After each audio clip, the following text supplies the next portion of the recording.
আমি কখনোই হচ্ছে সিনেমা হলে এসে এত ঘটা করে মুভি দেখি না, বাট আজকে যেহেতু বরবাদের রেটিংটা এত ভালো দেখলাম তো ভাবলাম যে যাই গিয়ে দেখি, মানে হঠাৎ করে প্ল্যানিং হয়েছে, এখনো পাইনি, আমরা মাত্র আসলাম, সো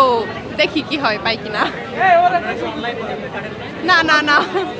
মানে আমরা হচ্ছে ছবি দেখার উদ্দেশ্যে আসি নাই, বাট যখন এখানে আসলাম ভাবলাম যে দেখে যাই, যেহেতু এত হাইপ মুভিটার, বাংলাদেশে ফার্স্ট টাইম আমার মনে হয় যে কোনো মুভি এত হাইপ পাইছে বা হচ্ছে এত ভালো রেটিং 7.8 দেখলাম, দ্যাটস ওয়াই এখানে আসা আর কি। না পাইলে আরেকদিন আসবো, আসি ঘুরে যাই, এমনি সমস্যা নাই তো, দেখতেই হবে এমন তো কথা নাই। না না, মিস করার মতো কিছু না, আজকে না দেখি কালকে বা পরে যে কোনো এক টাইমে না এখানে দেখতেই পাবো, মানে একদম এখনই দেখতে হবে এরকম কিছু না, যেহেতু সিনেমাটা হাউসফুল যাচ্ছে, ভালো হচ্ছে, এটাই হচ্ছে আমাদের জন্য অনেক একটা পজিটিভ জিনিস যে বাংলাদেশের একটা সিনেমা ফার্স্ট টাইম যেহেতু এত ভালো করছে, এটাই তো অনেক, আর কি চাই। না আজকে মনে হয় না দেখবো। আমি কখনোই হচ্ছে সিনেমা হলে এসে এত ঘটা করে মুভি দেখি না, বাট আজকে যেহেতু বরবাদের রেটিংটা এত ভালো দেখলাম তো ভাবলাম যে যাই গিয়ে দেখি, মানে হঠাৎ করে প্ল্যানিং হয়েছে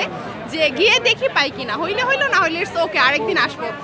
আর হচ্ছে আমি শুনলাম যে দাগি বা জঙ্গলি আরও কিছু মুভি হচ্ছে রিলিজ হয়েছে ঈদে,